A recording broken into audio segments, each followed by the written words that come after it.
Theportraits.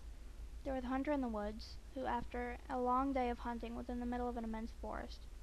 It was getting dark, and having lost his bearings, he decided to head in one direction until he was clear of the increasingly oppressive foliage.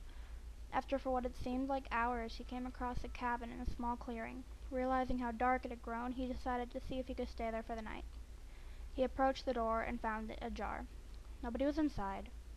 The hunter flopped down on a single bed and decided that he would explain himself to the owner in the morning. He looked around and was surprised to see that the walls were adorned by many portraits, all that were painted in incredible detail. Without exception, they appeared to be staring down at him, their features twisted into looks of hatred.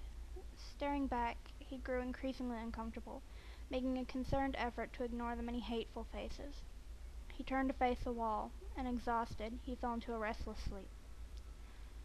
The next morning he was face down in an unfamiliar bed, and he turned around, blinking in unexpected sunlight. Looking up, he discovered that the cabin had no portraits, and only windows.